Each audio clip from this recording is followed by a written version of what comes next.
ಇವತ್ತು ಆ ಗುಣಗಾನಗಳನ್ನು ಸಾಮಾನ್ಯ ಜನರ ಕೇಳಬೇಕು ನೀವು. ನಿನ್ನೆ ತಾನೇ ಕಚ್ಚಾ ಬೆಲೆ 4.23 ಅಷ್ಟು ಇಳಿಕೆ ಆಗಿದೆ. ಕೇಂದ್ರ ಸರ್ಕಾರ ಯಾಕೆ ಮತ್ತೆ ಕಡಿಮೆ ಮಾಡಲಿಲ್ಲ? ಪೆಟ್ರೋಲ್ ಮೂಲ ಪ್ರತಿ ಲೀಟರ್ಗೆ 42.60 ಇದೆ ಮೂಲ.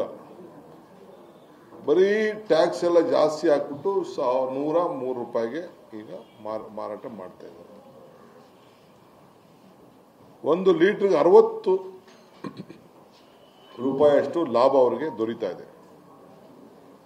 ಡೀಸೆಲ್ ಅಲ್ಲೂ ಕೂಡ 91 ರೂಪಾಯಿ ಇದೆ, 91, 92 ಹಿಂಗೆಲ್ಲ ಇದೆ.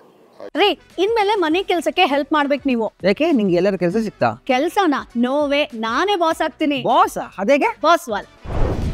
ಬಾಸ್ ವಾಲ, be the boss. Area depend on 43 ರೂಪಾಯಿ ಅದರಲ್ಲೂ ಲಾಭ ಅವರಿಗೆ ಸಿಗ್ತಾ ಇದೆ. ಸೊ 60% ಟ್ಯಾಕ್ಸ್ ಕೂಡ ಇದಕ್ಕೆಲ್ಲ ಪೆಟ್ರೋಲ್ ಡೀಸೆಲ್ಗೆಲ್ಲ ಕೂಡ ಹಾಕಿದ್ದಾರೆ. ಸುಮಾರು ಮಾಹಿತಿ ಪ್ರಕಾರ 43 ಲಕ್ಷ ಕೋಟಿ ರೂಪಾಯಿ ಇದರಿಂದ ಅವ್ರಿಗೆ ಲೂಟಿ ಹೊಡೆಯಲಿಕ್ಕೆ ಅವಕಾಶ ಇವತ್ತು ಸಿಕ್ಕಿದೆ. ಕೇಂದ್ರ ಸರ್ಕಾರದ ವಿರುದ್ಧ ಯಾತ್ರೆ ಅನ್ನೋದನ್ನ ನೀವು ಬೋರ್ಡ್ ಹಾಕಬೇಕು.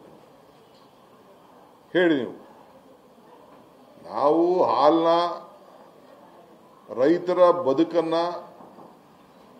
ಉಳಿಸ್ಬೇಕು ಅನ್ನೋ ದೃಷ್ಟಿಯಿಂದ ಕೇಳಿ. ಇವರೊಬ್ರು ನಮ್ಮ ವಿನಯ್ ಹಸ್ಕೊಂಡು ಇಟ್ಕೊಂಡಿದ್ದಾರೆ, ಎಮ್ಮೆ ಇಟ್ಕೊಂಡಿದ್ದಾರೆ.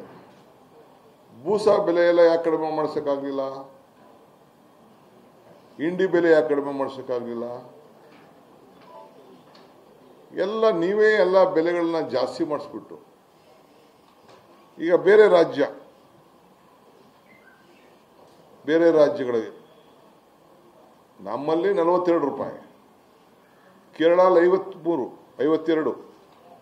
ಗುಜರಾತ್ 53, ಮಹಾರಾಷ್ಟ್ರ 52, ತೆಲಂಗಾಣ 58, ಅಸ್ಸಾಂ 60, ಹರಿಯಾಣ 56, ಮಧ್ಯಪ್ರದೇಶ 52, ಪಂಜಾಬ್ 56, ಉತ್ತರ ಪ್ರದೇಶ 56, ಗುಜರಾತ್ 53. ಇದು ಹಾಲಿನ ಬೆಲೆ. ನಾವು ರೈತರನ್ನು ಉಳಿಸೋಕ್ಕೋಸ್ಕರ ಈ ತೀರ್ಮಾನವನ್ನು ನಾವು ತೆಗೆದುಕೊಂಡಿದ್ದೇವೆ. ನೀರಿನ ಬೆಲೆ ಎಲ್ಲ ಸ್ಮಾಲ್ ಏರಿಸಿದ್ದೇವೆ, ಜಾಸ್ತಿ ಮಾಡ್ಬೋದಾಯಿತು. ನಮ್ಮ ಈ ಒಂದು ಮನೆಗೆ ತೆಗೆದುಕೊಂಡು ಹೋಗುವಂಥ ಏನು ಈ ಒಂದು ಇದ್ರ ಬಗ್ಗೆನೋ ಒಂದು ಹಿಂದೆ ಅವ್ರ ಸರ್ಕಾರನೇ ತೀರ್ಮಾನ ಮಾಡಿತ್ತು ಒಂದು ರೇಟ್ನ.